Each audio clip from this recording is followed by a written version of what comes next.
तपाईहरुको बीचमा परमेश्वरको वचन खण्ड उत्पत्तिको 41 अध्यायबाट म बाँड्न चाहन्छु। 41 अध्याय चाहिँ योसेफको उद्धारपूर्ण जीवनले भरिएको अध्याय छ। 41 त्यसैगरी त्यहाँबाट अरु धेरै अरु च्याप्टरहरुमा अध्यायहरुमा हामी योसेफको जीवनमा परमेश्वरले गर्नुभएको कुराहरू हामी देख्दछौँ। आउनुहोस् हामी छोटो प्रार्थना गरौँ। परमेश्वर बा, म तपाईलाई धन्यवाद चढाउन चाहन्छु यो सुन्दर समयको निम्ति। तपाईले हामीलाई यसरी कति ठूलो प्रेम गरिकन हामीलाई भेटाउनु भएको छ, हामीलाई खोजेर ल्याउनु भएको छ। हामी यसमा तपाईप्रति धेरै धन्यवादी छौँ। हामी हृदयका भेटीहरू तपाईमा चढाउँछौँ यो समयमा। अनि तपाईका सबै छोराछोरीलाई प्रभु आज तपाईले बोल्न खोज्नु भएको वचन अब प्रकट गरिदिनुहोस्। भोको हृदयलाई भरिदिनुहोस् प्रभु। र जसै यो संगतिको अन्त्य हुनेछ अनि हामी सबैजना एकचोटि फेरि नयाँ गरिकन निर्माण हुनेछौँ र बलियो बनेछौँ। पवित्र आत्मा तपाईको उपस्थितिलाई हामी एकदमै थाहा गर्छौँ र स्वागत गर्छौँ येशू प्रभुको नाममा। आमेन आमेन। हुन्छ, आज तपाईहरुको बीचमा मैले अघि नै भने उत्पत्तिको 41 अध्यायबाट हामीले केही कुराहरू हेर्नेछौँ। धेरै सबै कुराहरू हेर्नको निम्ति हामीसँग समय अपुग हुनेछ। यो भन्दा अगाडि तपाईलाई म केही पृष्ठभूमिहरू बताइहालौँ। यो समयमा तपाईले हुन्छ, तपाई यो समयमा चाहिँ म्युटमा बसिदिनु होला। कृपया म्युटमा बसिदिनु होला। हुन्छ, उत्पत्तिको 37 अध्यायमा तपाईले हेर्नुभयो भने योसेफ दाजुहरूद्वारा मिस्रमा बेचिन्छन्। हामी त्योभन्दा अगाडि चाहिँ नहेरौँ, खालि यो अध्यायबाट मात्र हेर्नेछौँ। योसेफ चाहिँ के हुन्छन्? मिस्रमा आफ्नै दाजुभाइहरूले उनलाई बेचिदिन्छन् र मिस्रमा इस्माइलीहरूले मिस्रमा लगेर जान्छन्।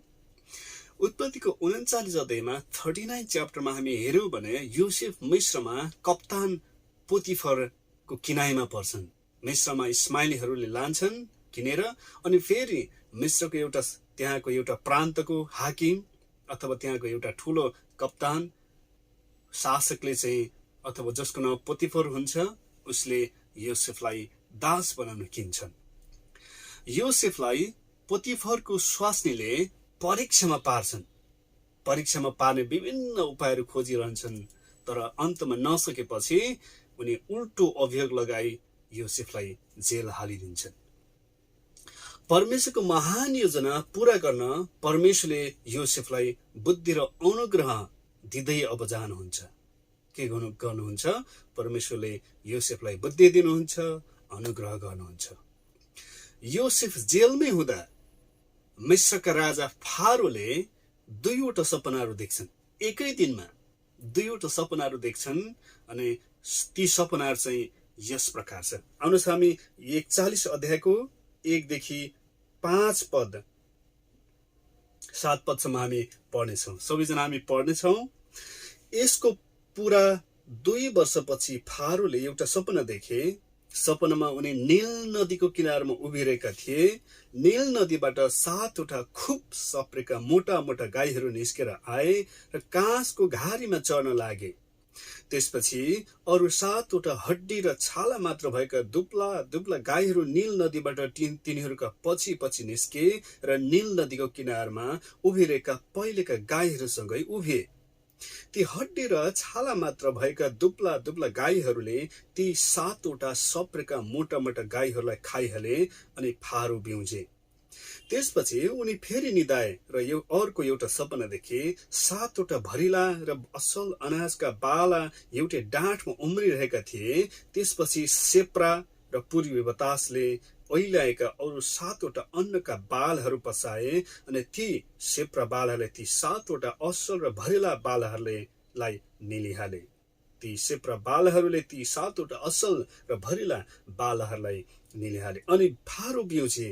त्यो सपना रहेछ भने उनलाई थाहा भयो। सपना चाहिँ यस प्रकारको मिस्रका राजाले त्यसै दिन एकै दिन 2वटा सपनाहरू देख्छन्। अब यो सपना देखिसकेपछि र सपना हो भन्ने कुरा थाहा भइसकेपछि मिस्रका राजा चाहिँ व्याकुल हुन्छन्। उनलाई घनघोर चिन्ता लाग्छ, डर लाग्छ। उनी भित्र हृदयमा एकदमै अब पीडित हुन्छन्, व्याकुल दुःखी हुन्छन्, डराउँछन्, किनभने उनले एक किसिमको अनौठो सपना देखेका थिए। अनि यो सपना देखेपछि उनको व्याकुलतालाई मेटाइदिने मानिसहरू खोज्छन्, उनको त्यो भनौँ उनको सपनाको अर्थ खोजिदिने मानिसहरू मिश्रमा अब खोजी गर्छन्, तर कोही मानिसहरू भेटिँदैनन्। त्यहाँ जादुगरहरू बोलाइन्छन्, त्यहाँ भनौँ विभिन्न किसिमका टुनामुना गर्ने मानिसहरू बोलाइन्छन्, त्यहाँ अन्य धेरै किसिमको कामहरू जसले चाहिँ यी कुराहरू केही अर्थमा हामी गर्न सक्छौँ भन्थे ती मानिसहरू ल्याइन्छन्, तर कसैले पनि सपनाको अर्थ खोल्न सक्दैनन्। बुझ्नुभयो त? कसैले पनि सपनाको अर्थ खोल्न सक्दैनन्। सपनाको अर्थ बताउने कोही मानिस नहुँदा यसै क्रममा योसेफको नाम अब आउँछ।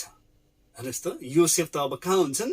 झ्यालखानामा हुन्छन्, उनी जेलमा हुन्छन्, तर जेलमा बसेको व्यक्तिको नाम अब आउँछ अनि जेलबाट योसेफलाई चाहिँ अब दरबारतर्फ बोलाइन्छ, झिकाइन्छ। यसरी दरबारमा बोलाइसकेपछि योसेफ जान्छन् र योसेफलाई फारोले आफ्नो सपनाको वृत्तान्त, सपनाको बारेमा बयान दिन्छ। मैले यस्तो सपना देखेँ, अब सुन, मेरो सपना यो हो।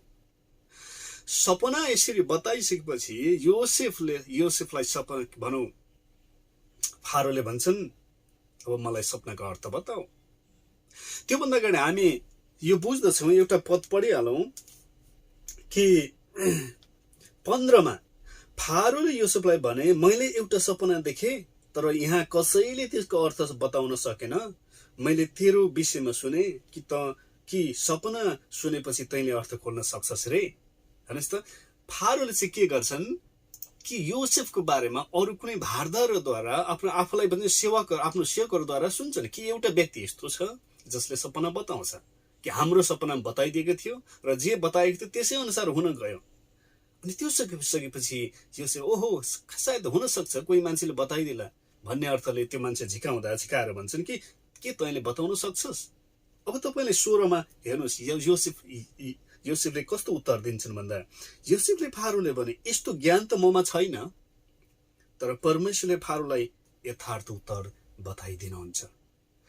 यहाँ एउटा कुरा बुझ्नु परेछ है आदरणीय दाजुभाइ तथा दिदीबहिनीहरू, हामीले एउटा कुरा बुझ्नु पर्दछ कि योसेफले जब फारोले उनलाई भन्छन् कि तैँले सपनाको अर्थ बताइदिन सक्छस्, अनि योसेफले उत्तर दिन्छन्, त्यस्तो ज्ञान चाहिँ वास्तवमा ममा छैन। भन्नुको अर्थ म आफैद्वारा त्यस्तो रहस्य बताउन सक्दिन, ममा त्यस्तो खालको क्षमता छैन, तर एकजना जसले जो हुनुहुन्छ उहाँ परमेश्वर हुनुहुन्छ, उहाँले बताइदिनुहुन्छ। वास्तवमा त्यो अर्थ, अब बताउन लागेको अर्थ, त्यो भनौँ बुद्धिको अर्थ, त्यो दर्शनको अर्थ चाहिँ अब कसले गर्दै हुनुहुन्छ? परमेश्वरले गर्दै हुनुहुन्छ। योसेफ एउटा नम्र व्यक्ति थिए, अथवा योसेफ परमेश्वरका भक्त थिए, योसेफ परमेश्वर विश्वास राख्थे, अनि योसेफको जीवनमा परमेश्वरले यी कामहरू गर्दै हुनुहुन्थ्यो, यी सपनाको अर्थहरू खोलाउँदै हुनुहुन्थ्यो। तर हामीले बुझ्नै पर्ने कुरा चाहिँ यहाँ जुन कुरा जसले गर्दै हुनुहुन्छ, अब योसेफले त्यो कामको श्रेय, त्यो कामको महिमा, त्यो कामको जस चाहिँ उहाँलाई नै दिँदै थिए। गर्ने चाहिँ को हुनुहुन्छ? परमेश्वर हुनुहुन्छ। तपाईँ हाम्रो जीवनमा पनि आज केही कुरा गर्नुभयो भने हामीले कसलाई महिमा दिनुपर्छ भन्दा हाम्रो परमेश्वरलाई नै हामीले महिमा दिनुपर्छ। कतिपटक हामीलाई लाग्छ, ओहो कुनै काम गर्यो भने यो त मेरै कारणले हो, म पनि यस्तो व्यक्ति हुँ, अनि हामीलाई गर्दै गरेको कामहरू हामीलाई लाग्छ, ओहो म यस्तो व्यक्ति छु, अब मलाई मानिसले गन्न छोडे, मलाई मानिसले जुन आदर दिनु पर्ने थियो त्यो दिन छोडे। तर वास्तवमा आदर चाहिँ हामीले परमेश्वरलाई दियौँ भने, हामीले परमेश्वरलाई महिमा, त्यसको कामको श्रेय जस दियौँ भने परमेश्वरले हामीलाई अझ माथि उचाल्ने हुनेछ, जुन चाहिँ अब हामी देख्न लागेका छौँ। त्यसकारण हामी यहाँ बुझ्यौँ कि हामीले योसेफले जस्तै परमेश्वरले हाम्रो जीवनमा यदि कुनै काम गर्नुहुन्छ भने त्यसको श्रेय, त्यसको जस अथवा महिमा हामीले परमेश्वरलाई दिउँ। परमेश्वरले त्यसको बापत त्यसको परिणामस्वरूप परमेश्वरले अझ धेरै आशिष र बुद्धि र अनुग्रह दिनुहुन्छ। यस्तो अर्थ कसले खोल्न सक्छ? हेर्नुहोस् त, हाम्रो जीवनमा मानिसहरूको समस्याको समाधान कोसँग छ? आज मानिसहरूको जीवनमा समस्या छ, आज मानिसहरूको जीवनमा धेरै किसिमको व्याकुलता, चिन्ता र छटपटी छ।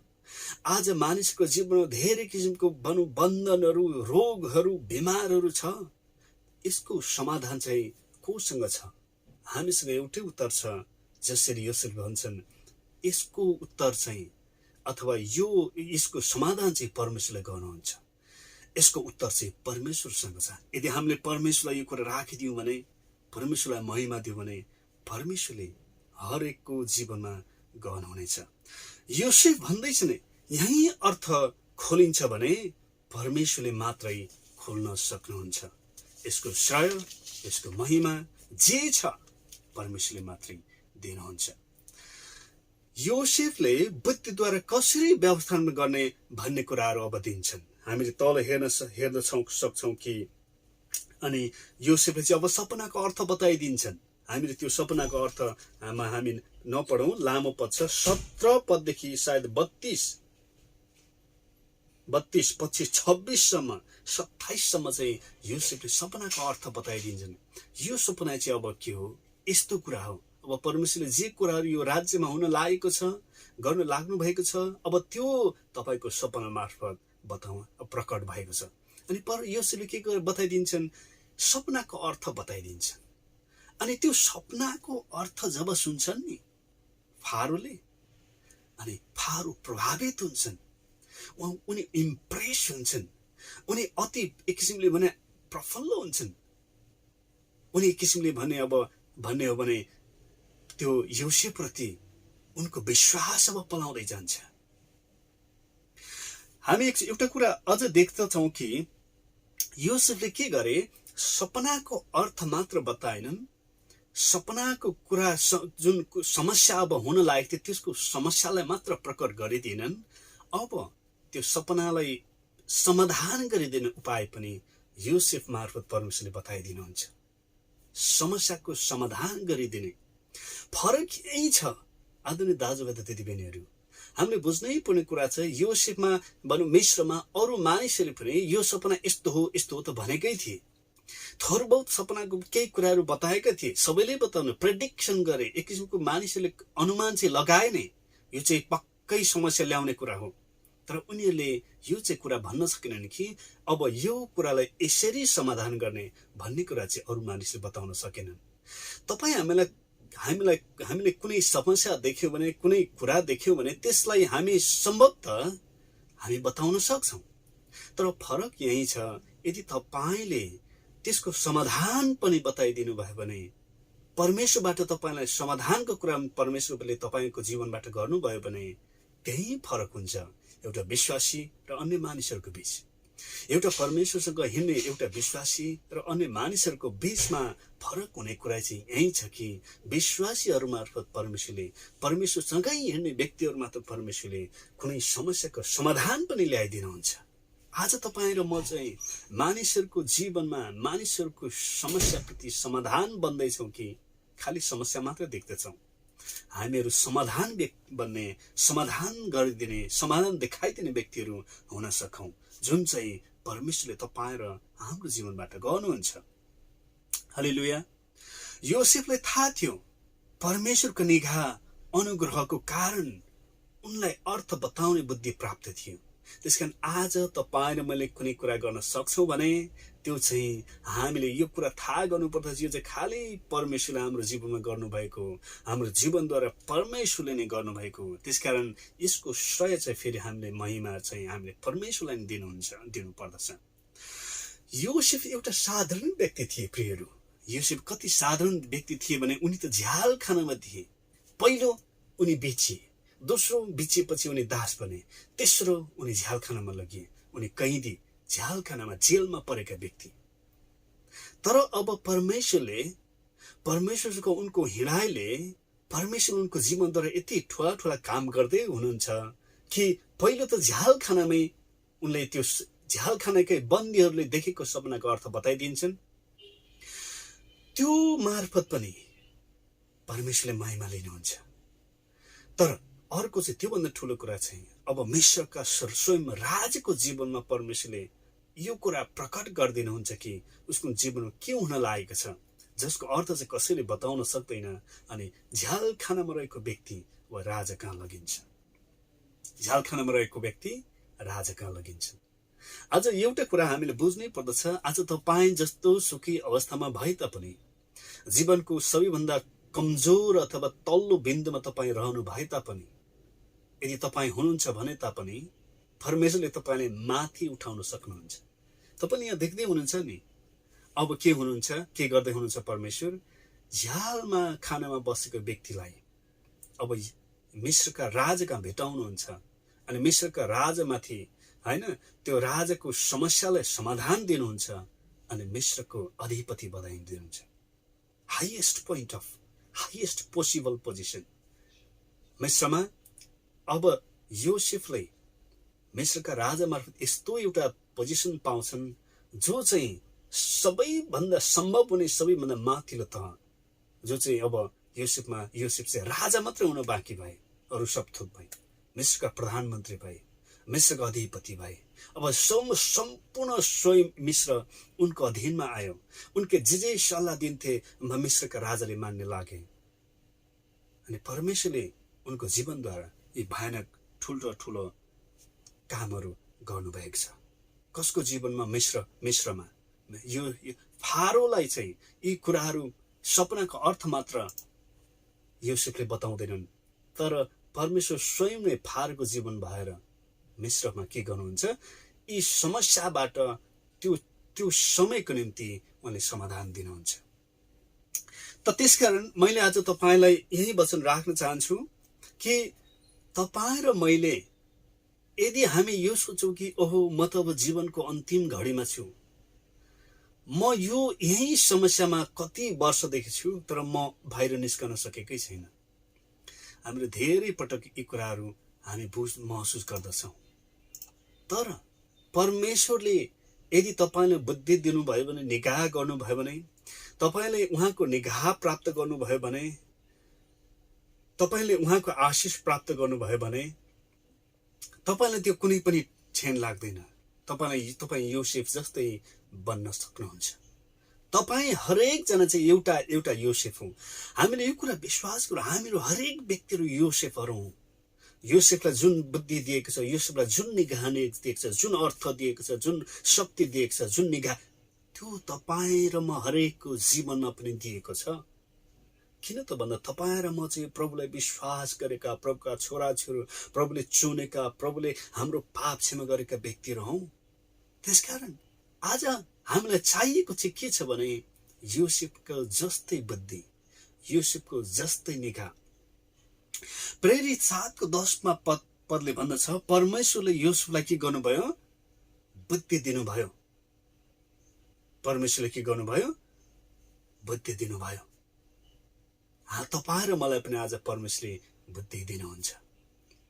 परमेश्वरले तपाईँलाई बुद्धि दिनुहुन्छ। तपाईँ हरेक व्यक्ति बुद्धिमानी व्यक्ति हो। तपाईँ हरेक व्यक्ति बुद्धिमानी व्यक्ति हो। किन त भन्दा तपाईँ परमेश्वरसँग हिँड्नुहुन्छ, तपाईँ परमेश्वरको निगाह पाएको व्यक्ति हो। तपाईँ कहिले पनि यो कमजोर नसम्झनुहोस् आफैलाई।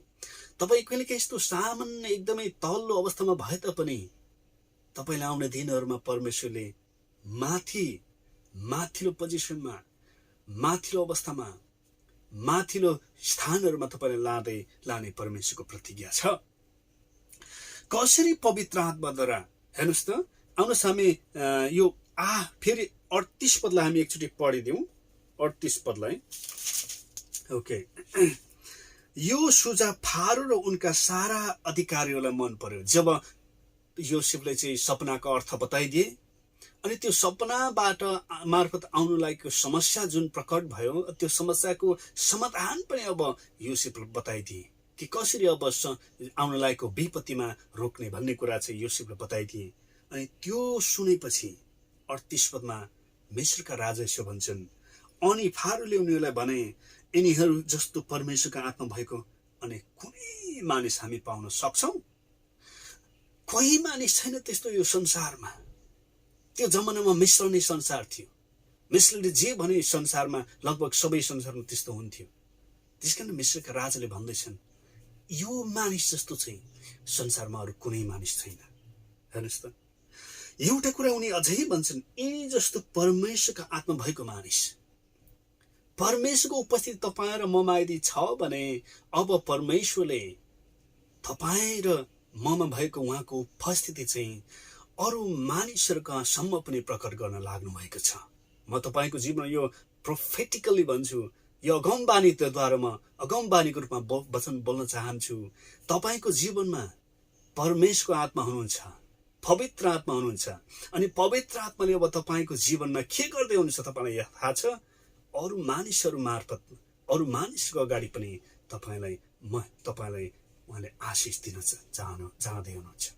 अरू मानिसहरूको अगाडि तपाईँलाई भन्ने मानिसहरूले पनि भन्नेछन्, परमेश्वरको मानिस, यो मानिस त एउटा छुट्टै व्यक्ति हो, यो मानिसमा चाहिँ छुट्टै आत्मा छ, यो मानिसको छुट्टै स्वभाव छ, यो मानिस चाहिँ समस्याको समाधान ल्याउँदछ, यो मानिस चाहिँ हाम्रो जीवनमा काम लाग्छ, यो मानिस चाहिँ हाम्रो समाजमा काम लाग्छ, यो मानिस हाम्रो कम्पनीमा काम लाग्छ, हाम्रो देशमा यो मानिस काम लाग्ने व्यक्ति हो भन्ने कुरा चाहिँ अब परमेश्वरले आफ्नो आत्माद्वारा तपाईँको जीवनमा पनि प्रकट गरिदिन्छ। कतिजना विश्वास गर्न सिक्छ? हात उठाइदिनुहोस्।